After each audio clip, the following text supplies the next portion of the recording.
everybody, it's Eileen, and I am going to teach you guys today how to make pot roast. So, what's in the pan? Okay, so first of all, this is our enameled skillet. It has a lid that goes with it. This is what the lid looks like.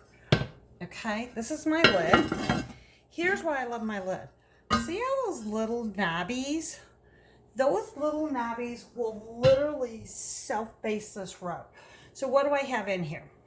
I already heated up the skillet. After it was hot, I added some of our garlic and canola garlic infused oil to it to brown my skillet. And the reason I browned the skillet, I mean not the skillet, but I browned the meat was because it would sear it, give it that extra flavor.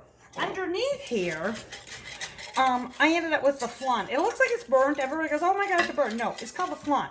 So I added about a cup of water. I added beef broth to it, some Worcester sauce, and then I also added some chili sauce. Mix that all together and put that in there. And then what I'm going to do is I am going to, so I have the stove, I'm going to shut the stove off. Okay, and then what I'm going to do is I have some carrots here, so I'm going to add these carrots here. There are some onions. I'm going to put those onions in and around my roast too as well. Actually, my favorite part of a pot roast is the carrots. I just love roasted carrots and the potatoes.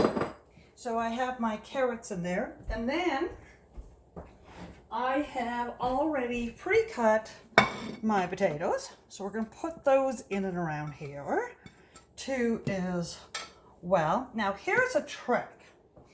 If you need to cut your carrots all up ahead of time, and you're not going to use, your carrots and also your potatoes, especially your potatoes, what you can do is just add them to some water.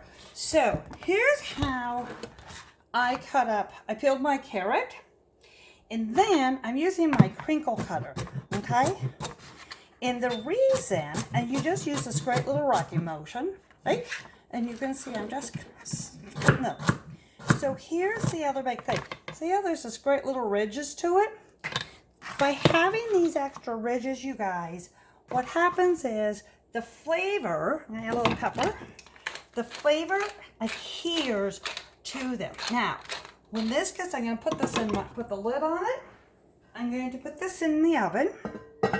I'm going to roast this at 315 degrees. The reason is I want this to cook at a nice slow temperature because that's going to get it nice and tender. When it's done, then what I'll do is then I'm going to go ahead and then I will take my potatoes and carrots and onions out and meat. Always let your meat rest for your about 10 minutes. Now I want to show you something. This is what made me so happy. So I put this in my oven, right? Well, here's the thing, you guys. I'm showing you a second. My oven, I have a double oven, okay? So let me show you something. See my double oven? My double oven is not very big, right?